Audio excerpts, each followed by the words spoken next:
Kemiskinan berasal dari perasaan miskin. Begitu kita tidak pernah melayakkan diri kita, maka kita akan selamanya di situ. Perasaan tidak baik, perasaan negatif, berarti kita sedang mengalami ketiadaan cinta. Siapa penguasa perasaan kita? Bukankah diri kita sendiri? Jadi sekarang aneh, kita yang menguasai perasaan kita, tetapi kita ya menuduh pihak lain di luar diri kita seakan-akan merekalah yang telah menjadikan kehidupan kita seperti ini. Kan itu tidak adil, ya. Itu. Jadi apapun yang kita rasakan akan menarik orang, akan menarik kejadian, akan menarik keadaan, ya. Tergantung kita berada pada frekuensi mana. Karena yang akan kita tarik yang sama frekuensinya dengan ya perasaan kita sendiri, ya. Misalnya begini ya. Kalau kita sekarang sedang punya perasaan antusias, kita ungkapkan perasaan antusias ini, saya yakin kita akan menarik semua hal yang sefrekuensi dengan antusias. Sebaliknya ya, kalau kita sekarang sedang memiliki perasaan takut, dan kita mengungkapkan ketakutan itu lewat kata-kata, lewat tulisan, diekspresikan semua ketakutan itu, perhatikan saya, kita sedang menarik semua hal yang menakutkan dalam hidup kita. Itu semua diri kita penguasanya. Nah, jika kita dapat mengubah frekuensi perasaan kita setiap saat, awas ya, jika kita dapat mengubah frekuensi dan perasaan kita setiap saat, maka segala sesuatu di sekitar kita akan berubah pada frekuensi baru. Yuk sekarang, kenapa kita diberikan kehidupan? Makanya kalau saya punya keyakinan, ketika saya bangun pagi, tadi pagi, ya setelah saya berterima kasih kepada pemilik semesta atas kehidupan ini, ya, kemudian saya ungkapkan perasaan positif dalam diri saya. Hari ini saya akan ketemu orang yang menyenangkan, makanan yang menyenangkan, kehidupan yang menyenangkan. Saya ungkapkan semua perasaan itu dengan penuh rasa syukur. Ya. Kenapa? Saya menyadari kalau saya diberi waktu untuk hidup, waktu itu adalah saat. Dan setiap saat kehidupan kita sebetulnya diberikan kepada kita. Untuk apa? Untuk mengubah frekuensi perasaan kita.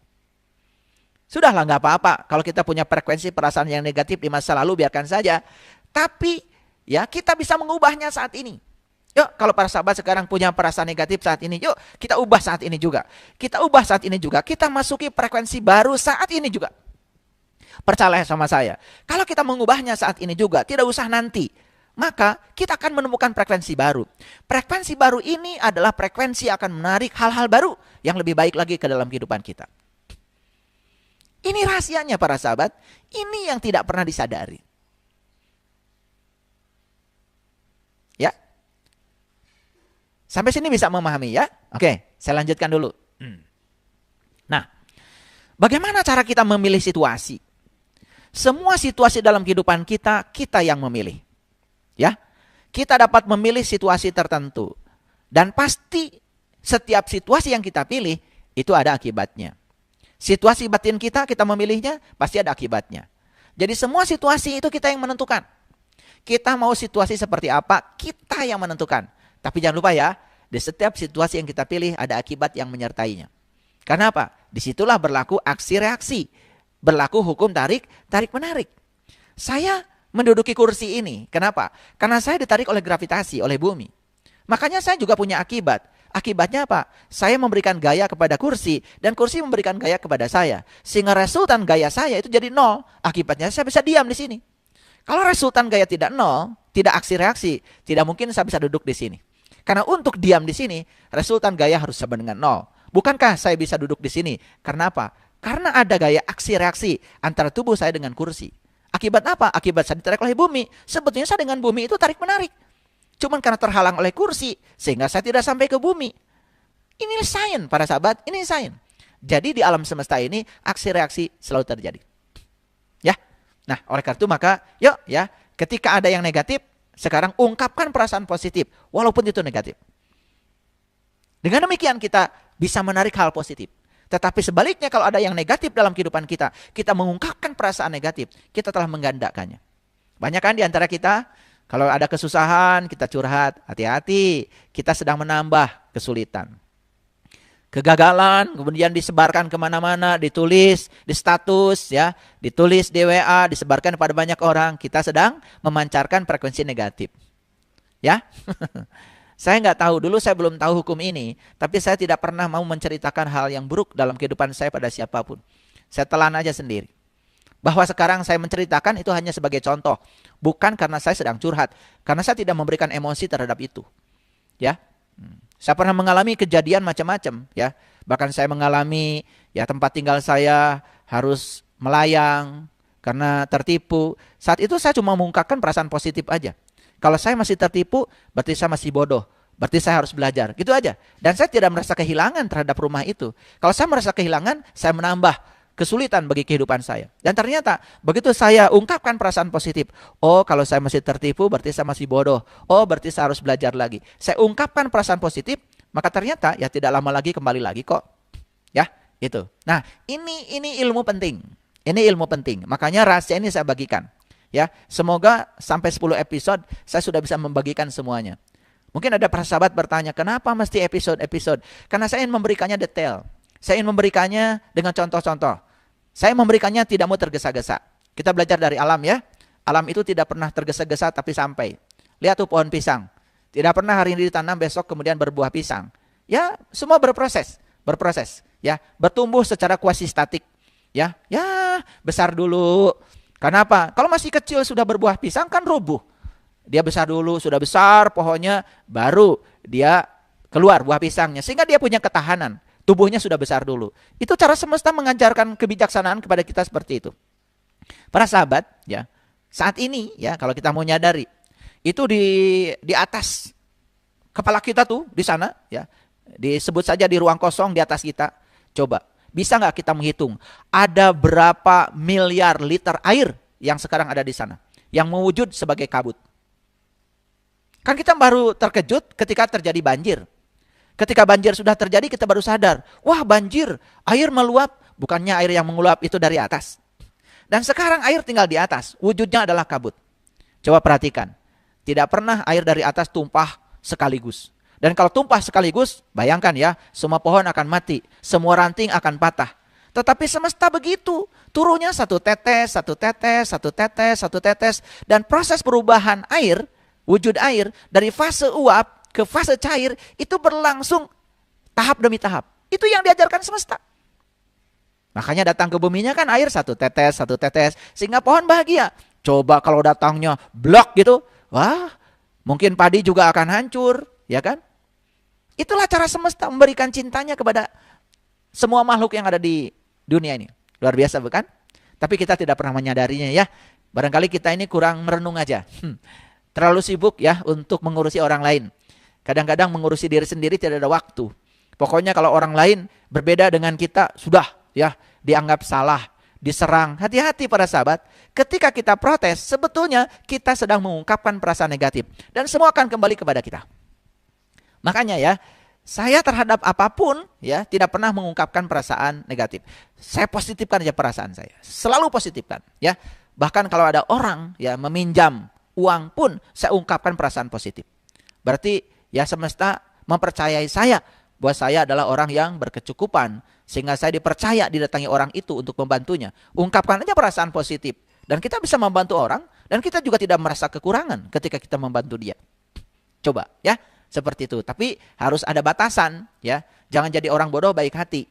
Membantu itu namanya membantu berarti memberi pertolongan. Yang namanya memberi pertolongan berarti memandirikan orang itu. Hati-hati ya, jangan sampai orang yang ditolong itu malah justru memiliki kebergantungan kepada kita. Kalau itu bukan menolong, itu namanya meracuni. Kita telah melumpuhkan orang itu. Jadi kalau menolong itu berarti memandirikan orang itu. Hati-hati ya, makanya kita harus mengedukasi ya setiap pertolongan kita kepada mereka.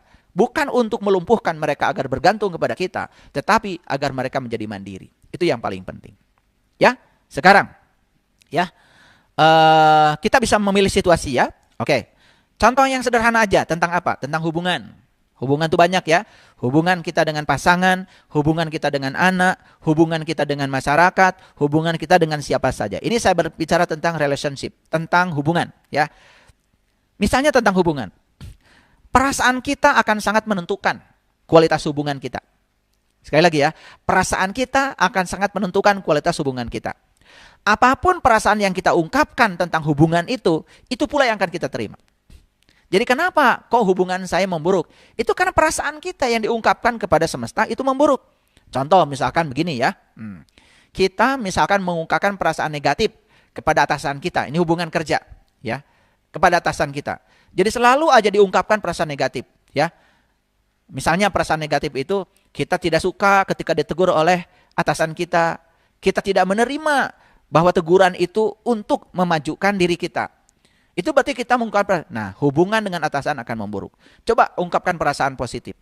Oh, atasan saya menegur saya karena cinta kasih. Atasan menegur saya karena atasan saya peduli pada karir saya. Atasan saya menegur saya karena saya harus lebih bagus, kinerja harus lebih bagus. Ungkapkan perasaan positif. Perhatikan saya, hubungan kita dengan atasan akan membaik. Demikian juga hubungan dengan pasangan, hubungan dengan anak, hubungan dengan keluarga, ya. Tergantung seberapa positif kualitas hubungan kita, tergantung daripada seberapa positif perasaan kita.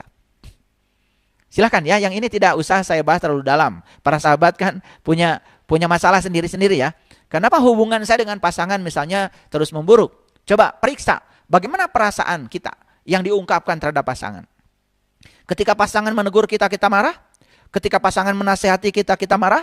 Coba, kalau pasangan kita dipandang sebagai guru kita, guru kesabaran kita, bahkan saat pasangan pun mungkin ya melakukan tindakan yang kita tidak suka, marah-marah misalkan sama kita, kita pandang aja dia sebagai guru kita.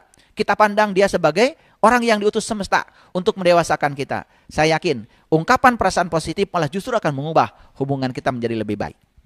Ya, saya berikan contoh-contoh supaya para sahabat bisa memahaminya lebih sederhana. Ya, oke.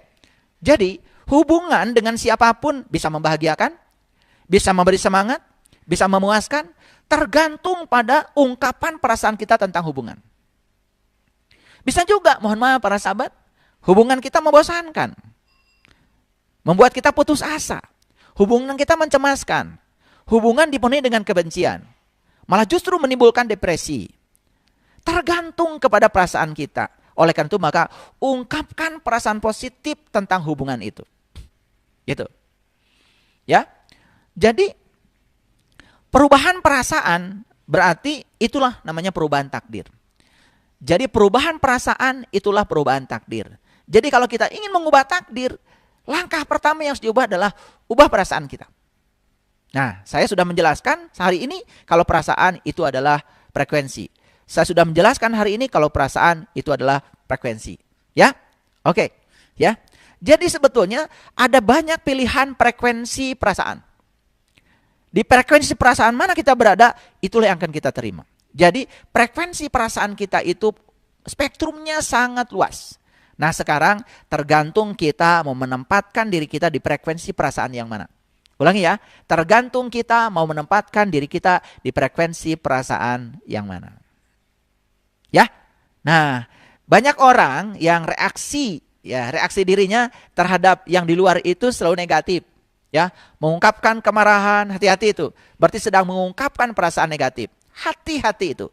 Maka kita akan menemukan begitu banyak hal negatif dalam hidup. Baik ya, para sahabat, saya akan bicara tentang kendali otomatis perasaan. Nah, ini penting ya, kendali otomatis perasaan. Dan kita harus melepaskan kendali otomatis perasaan itu. Apa yang disebut dengan kendali otomatis perasaan? Begini ya. Banyak yang tidak menyadari bahwa perasaan kita adalah penyebab datangnya sesuatu yang menimpa kita. Ulangi ya. Kalau sudah tidak disadari itu kan udah otomatis. Otomatis itu kan berarti tanpa kendali, bukan? Ya, pesawat otomatis berarti kan tidak usah dikendalikan, dia sudah bisa mengendalikan sendiri. Jadi yang disebut dengan otomatis itu tanpa kendali. Kalau misalkan listrik ini nyala karena stop kontak, itu ada kendali. Tapi kalau dia nyala sendiri kan sudah tanpa kendali, berarti itu yang namanya otomatis. Ngerti ya? Bedanya otomatis dengan bukan otomatis. Nah, perhatikan saya. Banyak yang tidak menyadari bahwa perasaan kita adalah penyebab datangnya sesuatu yang menimpa kita. Contoh sederhana. Ini perasaan kita negatif. Kemudian menarik hal yang negatif. Nah, ketika ada hal yang negatif, berikutnya apa? Perasaan kita tambah negatif. Berarti itu otomatis. Maka kita harus melepaskan kendali otomatis itu. Kalau kita tidak melepaskan kendali yang otomatis itu, kita terus-menerus berada dalam penjara kenegatifan akibat perasaan kita yang dibiarkan otomatis. Ulangi ya, ulangi supaya gampang. Perasaan kita negatif. Terus menimbulkan hal yang negatif. Hal yang negatif akan menimbulkan perasaan lebih negatif lagi. Kalau perasaan kita tambah negatif karena ada yang negatif, berarti kita sedang melepaskan perasaan kita dalam kendali otomatis. Akibatnya apa? Perasaan kita yang negatif akan menarik lagi hal yang negatif lebih banyak. Berikutnya apa? Perasaan tambah negatif lagi. Jadi kita akan terus-menerus berada dalam siklus yang negatif. Karena apa? Kita membiarkan kendali otomatis itu mengendalikan perasaan kita. Oke ya, bisa mengerti ya? Nah, ini yang tidak disadari. Lalu kita tidak pernah jujur untuk mengakui bahwa hal negatif yang datang kepada kita itu akibat perasaan kita. Bahkan kita tidak jujur juga bahwa hal positif yang datang dalam kehidupan kita sebetulnya akibat dari perasaan kita juga. Nah, ini ya, belajar melepaskan kendali otomatis dari perasaan. Jadi jangan dibiarkan ya kendali otomatis terus berjalan. Kita harus mengendalikannya karena kita punya kekuasaan untuk mengendalikan diri kita. Jadi tadi ketika ada yang negatif ya, buru-buru ya, ubah perasaan kita terhadap yang negatif menjadi positif. Dengan apa? Dengan cara mengubah perasaan kita. Tadi sudah saya berikan contoh ya, ketika dapat tagihan apapun atau apapun. Misalkan kita sakit ya, sakit. Nah, ketika sakit itu kan sebut aja sakit negatif lah. Nah, ketika kita mengungkapkan hal negatif terhadap kesehatan, seakan-akan kesehatan itu jauh dari kita, kesehatan itu bukan milik kita, maka kita akan terus sakit. Karena sakit itu sebenarnya ketiadaan kesehatan, bukan? Sedangkan yang mau hadir ke dalam kehidupan kita apa? Kesehatan. Kita tidak menarik kesehatan itu karena tidak mengungkapkan perasaan positif terhadap kesehatan, malah justru lebih banyak mengungkapkan perasaan negatif terhadap sakit. Yang datang adalah sakit, nggak sembuh-sembuh. Ya, ini harus dicermati ya, harus dipahami. Baik, saya teruskan sekarang. Ketika kita bereaksi negatif terhadap sesuatu yang terjadi, berarti kita sedang memancarkan lebih banyak lagi perasaan negatif. Setuju ya? Oke. Dan kita akan menerima lebih banyak lagi hal yang negatif. Masuklah kita pada siklus perasaan negatif. Kenapa? Karena kita membiarkan kendali otomatis perasaan berjalan. Ini harus dilatih ya, para sahabat harus dilatih. Jadi kalau gitu peringatan dari saya apa? 1. Jangan memasang perasaan pada kendali otomatis. Kendalikan perasaan secara sadar. Jangan memasang perasaan kita pada kendali otomatis. Berarti apa? Kendalikan perasaan secara sadar. Itulah pentingnya kita belajar kesadaran. Banyak yang nggak ngerti ya, belajar kesadaran, tapi nggak sadar-sadar. Malah membiarkan semuanya berjalan secara otomatis. Makanya kendalikan perasaan kita ya. Jangan memasang perasaan kita pada kendali otomatis, tapi kendalikan perasaan kita secara sadar. 1, yang pertama. Yang kedua, peringatan yang kedua. Jangan terjebak pada siklus perasaan yang diakibatkan oleh perasaan kita sendiri secara otomatis. Nah, terjebak pada siklus perasaan berarti kita membiarkan perasaan kita pada kendali otomatis. Nah, bagus kalau perasaannya positif. Nggak apa-apa, kendali otomatisnya bisa berjalan. Perasaan positif, lalu apa? Menghasilkan hal yang positif. Hal yang positif menarik lagi, menimbulkan perasaan yang positif. Perasaan positif menimbulkan yang positif lebih banyak lagi. Nah, kalau ada di siklus positif, ya nggak apa-apa sih, biarkan aja itu otomatis. Tetapi ya, kendali otomatis perasaan ini sangat berbahaya ketika berada dalam perasaan yang negatif. Ya, nah, jadi banyak manusia yang hidupnya terus berputar-putar dalam lingkaran tanpa tujuan. Nah, kapan kita berputar-putar dalam lingkaran tanpa tujuan? Ketika kita membiarkan perasaan berada pada kendali otomatis. Nah, ini kenapa saya tidak berikan sekaligus ilmunya pelan-pelan para sahabat? Karena apa? Hari ini saya bicara ini, praktekkan dulu. Bahkan ada yang bilang sama saya, katanya terlalu cepat kalau saya memberikan ini seminggu sekali. Ya nggak apa-apa ya. Saya berikan setiap seminggu sekali, tetapi latihannya terus-menerus ya. Jadi jika perlu ulang-ulang ya. Jadi hidup menakjubkan bagian 1, bagian 2, bagian 3, ulang-ulang ya. Kita udah masuk ini bagian yang keempat. Oleh karena itu, saya sangat senang sekali kalau para sahabat semua mempraktekkan ini. Dan para sahabat akan mengalami kehidupan yang spektakuler. Hidup ini benar-benar menakjubkan kalau kita tahu rahasianya. Ya, gitu. Makanya miskin berasal dari perasaan miskin. Kemiskinan berasal dari perasaan miskin. Begitu kita tidak pernah melayakkan diri kita, maka kita akan selamanya di situ. Contoh sederhana lah. Saya iseng-iseng mewawancarai orang yang kerja di tempat saya. Ada yang kerjanya tukang tembok. Saya tanya, sejak kapan kamu jadi tukang tembok? Ya sejak muda. Sekarang umurnya sudah 56 tahun, masih juga tukang tembok. Terus saya tanya, ya, apa kamu tidak mau misalkan jadi mandor? Apa kamu tidak mau misalnya jadi pemilik rumahnya gitu, ya, yang membayar tukang tembok? Dia mengatakan apa pada saya? Ya, saya mah cukup segini juga, saya bersyukur. Nah, jadi memang dia hanya melayakkan dirinya jadi tukang tembok, selamanya akan jadi tukang tembok. Kalau dia mau memantaskan diri jadi mandor aja, mungkin sudah naik kelas. Apalagi dia memantaskan diri jadi pemilik rumahnya, mungkin naik kelas. Jadi sebetulnya kemiskinan berasal dari perasaan miskin. Karena dirinya sendiri ya yang menarik itu. Nah, dirinya sendiri yang menarik itu. Like attracts like. Jadi saya lalu menemukan jawaban dari situ. Ya sudah. Ya, ada juga saya mewawancarai orang yang jadi mandor. Ya, gajinya lebih besar sedikit ya dari itu. Tapi dia berbeda cara berpikirnya. Kemudian dia mengatakan, ya saya nggak mau ya terus-menerus seperti itu. Ya, capek Pak, karena saya udah tua. Yang saya ingin ya penghasilan saya meningkat seiring dengan proses penuaan saya, karena saya tidak mampu lagi untuk ngangkat-ngangkat yang berat itu. Ternyata begitu perasaan dia diubah, dia juga berubah keadaannya. Makanya saya sering mengatakan ini, kalau saya ngasih kuliah entrepreneur ya di perguruan tinggi, saya sering mengatakan begini. Syarat untuk menjadi orang kaya itu harus malas. Oh, terkejut tuh mahasiswa.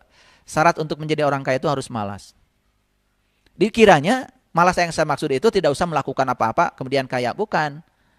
Contoh ya, malas lah ya kalau harus ngangkat-ngangkat semen. Malas kalau harus pegang cangkul, berarti harus jadi pemiliknya, itu maksud saya. Ya, itu maksud saya. Jadi malas untuk mengerjakan yang keras-keras. Bagaimana caranya? Ya, penghasilannya besar tetapi tidak berada di posisi itu. Ya, bukan berarti menyepelekan posisi yang lain, tidak. Semua orang juga sama pentingnya. Tapi ini dalam rangka mengubah nasib. Makanya saya bilang untuk menjadi orang kaya itu harus malas, ya kan? Coba ya, mohon maaf ya. Orang yang kerja di bangunan itu jam 8 masuk, jam 4 baru selesai. Dan sepanjang waktu dia bekerja terus-menerus. Dan kalau dia bekerja dapat uang, tidak bekerja tidak dapat uang. Tapi pemilik real estate-nya kan jalan-jalan. Pemilik real estate-nya kan terbang kemana piknik gitu. Sementara kan rekening dia nambah terus. Nah, itu maksud saya. Karena dia sudah tahu rahasia itu. Ya, untuk menjadi orang kaya itu harus malas. Buat apa ya? Jadi orang kaya tapi semua dikerjakan sendiri. Betul nggak? Duitnya banyak. Nembok sendiri, masang bata sendiri, ya ngangkat-ngangkat semen sendiri. Itu kan menyusahkan diri sendiri, ya, gitu. Nah, ini apa itu hal-hal dasar yang harus dipahami oleh kita semua. Jadi banyak manusia yang hidupnya terus berputar-putar dalam lingkaran tanpa tujuan. Nah, kenapa? Karena dia itu tidak tahu, tidak mempelajari. Makanya betul ya Nabi Muhammad mengatakan tafakur sejenak itu jauh lebih mulia daripada sholat sepanjang malam. Karena apa? Kalau sholat pun kita tidak mengerti tujuannya, tidak tahu rasanya, tidak tahu ya cara melakukannya dengan baik. Jadi sholat itu kemudian tidak menjadi instrumen yang bisa mencegah seseorang dari perbuatan keji dan munkar. Jadi banyak juga kita melihat contoh ya, sudah melakukan itu ya, tetapi dia juga tidak bisa ya mencegah dirinya dari perbuatan-perbuatan yang tidak baik. Itu artinya berputar-putar tanpa tujuan. Nah, yang paling berbahaya itu adalah berputar-putar tanpa tujuan. Dan orang yang berputar-putar tanpa tujuan, bahayanya dia merasa seakan-akan dia sudah pergi jauh. Padahal nggak kemana-mana. Itu yang paling berbahaya ya. Sehingga akan terjebak menjadi orang yang tidak tahu, tetapi dia tidak tahu bahwa dia tidak tahu. Puncaknya menjadi orang yang sok tahu. Diberitahu tidak mau tahu. Kalau ngomong seperti yang paling tahu. Padahal dia tidak tahu. Cuma dia tidak tahu bahwa dia tidak tahu. Nah, itulah ya, terjebak dalam lingkaran tanpa tujuan. Itu yang dimaksud.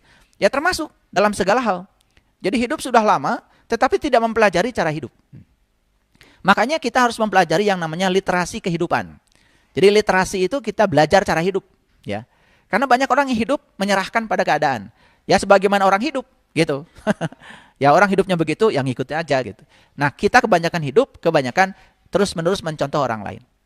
Yang paling berbahaya kan ketika kita dicontoh kehidupan kita oleh anak kita. Karena apa? Anak itu mungkin sering gagal mendengarkan kata-kata orang tua, tapi anak tidak pernah gagal mencontoh orang tua. Dan hati-hati ya, orang tua banyak sekali membangun paradigma berpikir anak sebagaimana yang orang tua mau. Bahkan orang tua sering mengatakan kata-kata negatif kepada anak. Dan itu masuk di alam bawah sadarnya. Itu membentuk pikiran anak. Sehingga kalau nasib anak itu sama dengan nasib orang tuanya. Karena orang tuanya yang telah mewariskan nasib itu lewat kata-kata, lewat pikiran. Kan orang tua sering mengatakan, nah hidup itu susah dan penuh perjuangan. Kenapa sih tidak diganti sama anak hidup itu mudah dan menyenangkan? Kenapa tidak diganti dengan itu?